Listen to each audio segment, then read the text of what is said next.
contagiarse.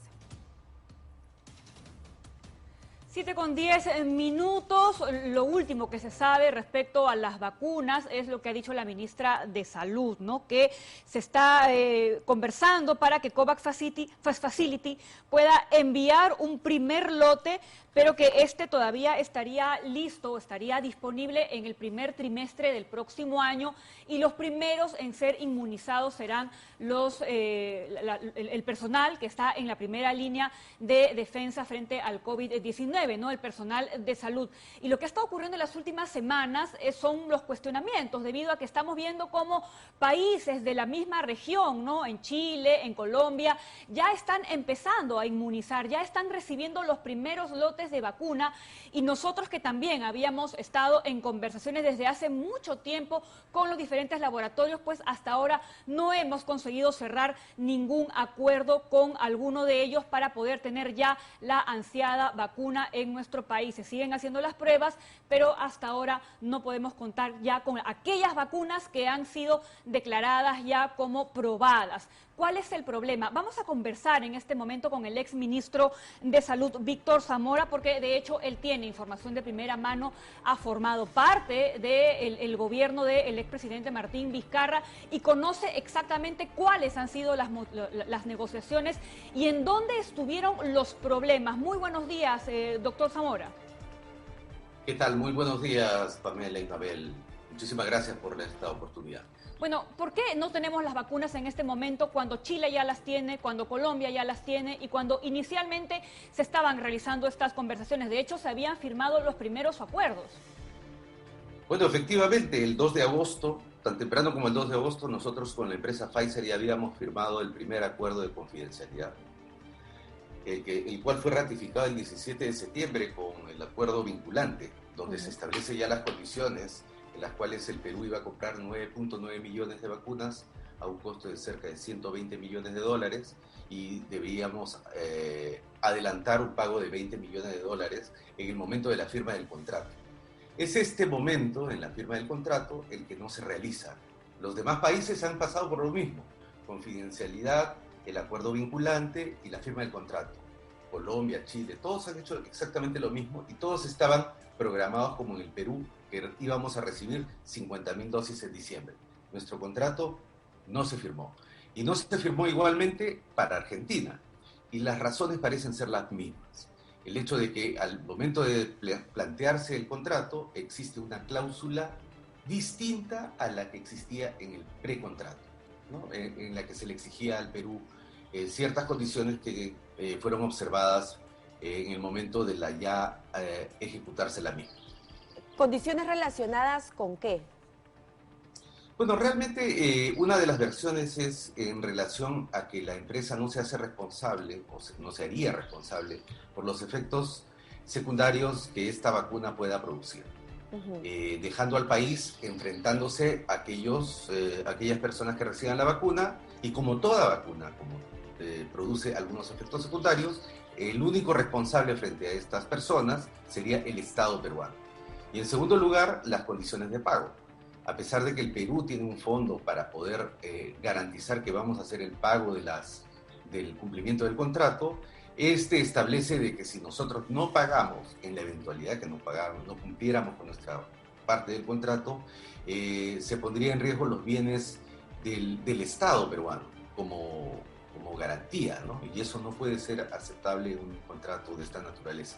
Pero esas condiciones, tratando de entender y comparar, ¿estas condiciones sí las habría aceptado Colombia, sí las habría aceptado Chile, o ya fueron parte de sus propias negociaciones?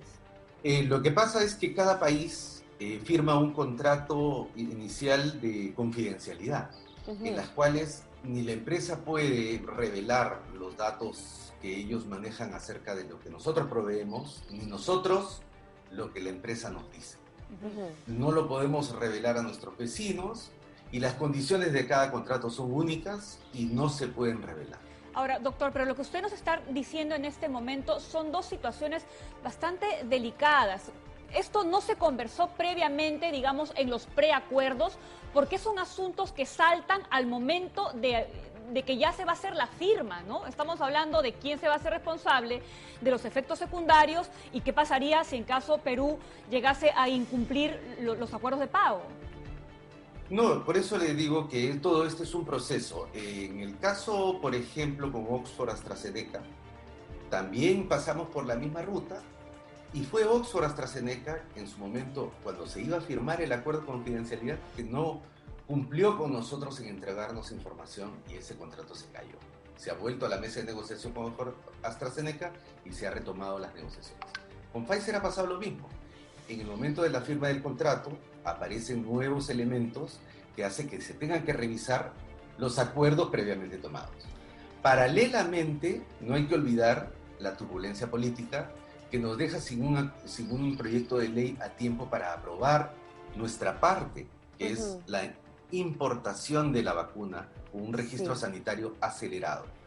Esto también ha sido debatido y sigue siendo debatido en la sociedad peruana si era necesario o no el proyecto de ley, pero fue anunciado por el presidente Vizcarra el 25 de septiembre. Si no hubiese sido necesario, en ese momento las voces que ahora critican que se haya hecho eso, lo hubieran dicho en su momento. Claro, lo cierto es que no tenemos el mismo en este momento. Si me permite, doctor Zamora, porque si vamos por la línea marcada por el expresidente Vizcarra, pues cuántas veces lo hemos visto a él presionar porque se apruebe una ley, ¿no? Tiene de lado a la opinión pública, los medios de comunicación también estaban muy interesados en que de una buena vez tenía toda la atención del país como para decirle a todos que por favor el Congreso se apure en aprobar esa ley, pero él no lo consideró así y de hecho la presidenta del Congreso también lo ha dicho, no era necesario que se apruebe esta ley para que se consoliden las compras y los acuerdos. Yo estoy totalmente de acuerdo contigo. Si era tan urgente como que lo es, la presión no solamente bastaba con entregar el proyecto de ley, sino presionar al Congreso para que este sea aprobado lo más antes posible. Estoy en desacuerdo con la presidenta del Congreso porque si no era necesario discutir la ley, si no era necesario esta ley, la recibieron el 25 de septiembre y la discutieron, la tuvieron con ellos 77 días hasta que recién la aprobaron en la primera semana de diciembre. Si ellos consideraban que eso no era necesario, el Congreso hubiera dicho, mire, señor presidente, no, esto no es necesario. Apruebe un decreto de urgencia y avancemos. No, lo discutieron en 2 rondas, lo volvieron a evaluar, pasaron a comisiones y recién hoy día dice, bueno, eso no era necesario. Me parece que no estamos en la ruta correcta. Hoy tenemos otros productos esperando ser aprobados. Tenemos vacunas probablemente llegando de China, probablemente llegando de Rusia, probablemente llegando de otras empresas. Bueno, si no es necesaria esta ley, ya la tenemos. Ya está aprobada, usémosla. Ahora, no tenemos el decreto de urgencia, usémosla. Que no nos pase lo que nos ha pasado con Pfizer. Ahora, es interesante porque usted nos abre otra línea, ¿no? Porque lo que hemos visto en los últimos días es un peloteo entre el Congreso de la República y el expresidente. Pero lo que usted nos está diciendo de por qué se entramparon las negociaciones tiene un sustento técnico importante que tiene que ver con la responsabilidad de la empresa y con las condiciones del pago, ¿no? ¿Qué pasa si se incumple el pago? Vamos a ese punto, porque creo que es lo más importante en cuanto a las negociaciones. ¿Esto se puede subsanar? ¿El país, Perú, tiene capacidad de negociación para que pronto puedan venir las vacunas que ya están aprobadas? Porque claro, las otras negociaciones todavía con los otros laboratorios falta pues que se pruebe y que se apruebe, ¿no? Correcto. Por eso es que si nosotros miramos hacia adelante, ya el Perú está dotado de varios elementos. Tiene el decreto de urgencia que nos permite utilizar los fondos a discrecionalidad. Tiene los fondos asignados para la compra de la vacuna y la implementación de la campaña, que son como $1.000 millones. Tiene el proyecto de ley aprobado por el Congreso. Tiene la comisión multisectorial ya con su presidente ratificado, que es el ministro de Relaciones Exteriores. O sea, de nuestro lado tenemos todo. ¿Qué pasó con el contrato de Pfizer? Y si se puede revisar, si se puede volver a la mesa de las negociaciones, que se haga inmediatamente y se revise esa cláusula, si es que esa es la causa de la fractura de las negociaciones. Lo digo porque Argentina también ha sostenido lo mismo, que consideraban estas cláusulas inaceptables y por lo tanto con Argentina tampoco se firmó el acuerdo con Pfizer. Nosotros tenemos que regresar a la mesa de la negociación con estos instrumentos porque el Perú está listo. Legalmente, financieramente y técnicamente, el Perú está listo para comprar las vacunas que estén registradas en países de alta vigilancia como Estados Unidos, Europa y otros. Ahora, esta situación respecto a quién se hace responsable en caso suceda alguna complicación respecto a los efectos secundarios, ¿es común cuando se hace tratos con otros laboratorios en otras circunstancias? Porque, digamos, es verdad que estamos todavía aprendiendo de este virus y seguramente los laboratorios también estarán tratando de curarse en salud respecto a qué cosa va a pasar más adelante respecto al COVID-19. Si este problema no se resuelve ahora, lo más probable es que cuando tratemos de negociar con cualquier otro laboratorio, pues se va a volver a presentar. Bueno, efectivamente, no es común. Lo que nosotros estamos enfrentando no es común. Es un virus nuevo, es una pandemia que está poniendo en tela de juicio todas nuestras reglas de juego en tiempos normales. Estos no son tiempos normales. Por lo tanto, nuestros asesores jurídicos, nuestros asesores legales y de expertos en negociaciones internacionales deben acompañar al país para ver cómo manejar esta situación de un medicamento, en este caso vacuna, totalmente nuevo.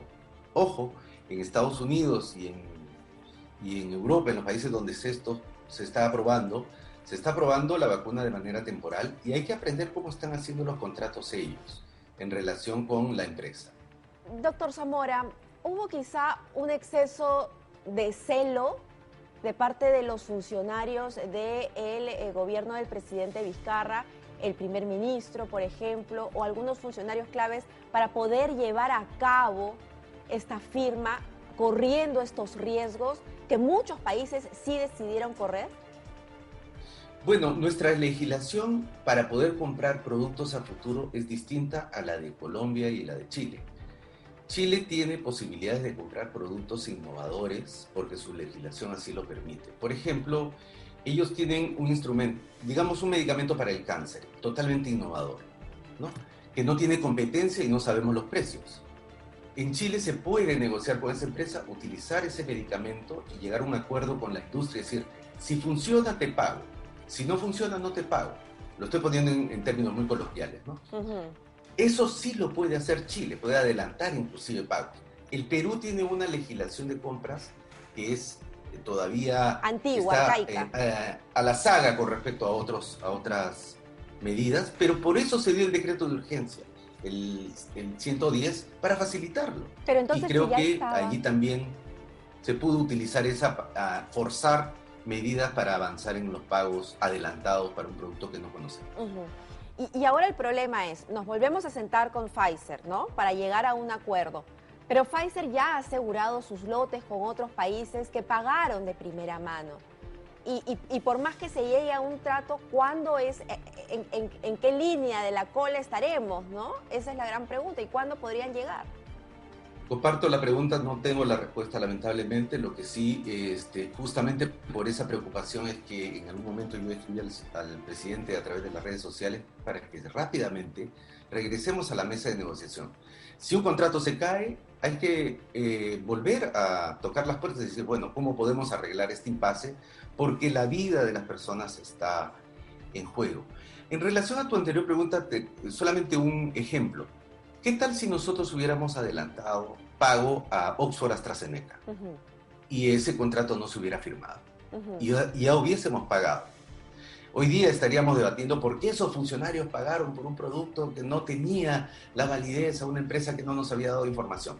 Son riesgos altísimos. Son riesgos altos, y yo no puedo responder por todos los funcionarios, pero ciertamente la vida y la salud de las personas hay que ponerla por delante. Ante una situación novedosa para todo el mundo, es lo mismo que el dinero que se ha dado a COVAX, ¿no? El dinero fue una transferencia que se realizó aún sin tener mucha información sobre el desarrollo de las vacunas, porque esto ha sido en agosto, ¿no? Cuando todos andábamos un poco a ciegas. Entonces, si hubo dinero para COVAX, ¿Por qué no hubo dinero o por qué no se tomó el riesgo como lo hicieron el resto de países? Sí, vivimos en un país en donde el sistema es persecutor, ¿no? Donde uno coloca la firma con miedo porque teme ir a prisión por los reclamos que se le hacen, ¿no? Pero es una situación sumamente novedosa en donde lo que sí se necesitaba era ese liderazgo, ¿no? Y hasta ahora lo seguimos necesitando porque no lo vemos. En COVAX Facility se hizo efectivamente el cierre del acuerdo, se pagó 75.5 millones de soles por adelantado. Sin embargo, COVAX Facility, la plata no va a una empresa, va a un fondo generado por las Naciones Unidas, en la cual tiene las salvaguardas de que si las negociaciones realizadas por COVAX Facility no se realizan, esos dineros van a regresar. Nosotros no queremos que regrese el dinero, nosotros queremos que nos traigan la vacuna. Y felicito el hecho de que la ministra haya anunciado la posibilidad de que a través de ese mecanismo eventualmente podamos tener vacuna el primer trimestre. Pero ojo, hay que tener cautela también en los anuncios porque hemos tenido anuncios de que Pfizer íbamos a vacunar en diciembre y en noviembre y eso se cayó. Hay que tener cautela. Esperamos que las negociaciones que está haciendo la ministra y el ministro de Relaciones Exteriores tengan éxito, tengamos pronto una vacuna y podamos salir de este predicamento que nos encontramos. Doctor, ¿y los riesgos que se estaban por asumir o que se iban a asumir negociando directamente con el laboratorio Pfizer, no se asumen haciéndolo a través de COVAX Facility? Mire, las negociaciones con COVAX Facility son un poquito más complejas porque COVAX Facility representa a muchos países. La plataforma de la negociación tiene que estar de acuerdo con muchos países que pertenecen a ese fondo. Y por lo tanto, no creo que haya punto de comparación cuando uno representa solamente un país en la cual se plantea vacunar cerca de 25 millones y una plataforma como COVAX Facility que plantea comprar 2.000 millones de dosis para todo el mundo, ¿no? Son mecanismos distintos. Doctor Zamora, este mismo recelo que se ha puesto de manifiesto en esta conversación que podrían tener algunos funcionarios para firmar un contrato con algún laboratorio, ¿también se vio, por ejemplo, en la compra de las pruebas moleculares o no. otros instrumentos para poder combatir esta pandemia en nuestro país? No. En las pruebas moleculares lo que hubo fue retraso. Cuando yo llego al Ministerio de Salud, encuentro que se habían comprado 20.000 pruebas moleculares, cuando el resto de América Latina había ya comprado por millones. El Perú se había retrasado en la conformación de sus laboratorios. Nosotros solamente teníamos un laboratorio. Durante la epidemia hemos construido 25, hemos habilitado 25. Cuando yo me retiro del Ministerio de Salud, inclusive al inicio de este año, porque el primer plan que se aprobó contra este virus, contra el coronavirus, se aprobó el 31 de enero y se le puso $1 millón, 3 millones de soles para combatir esta epidemia.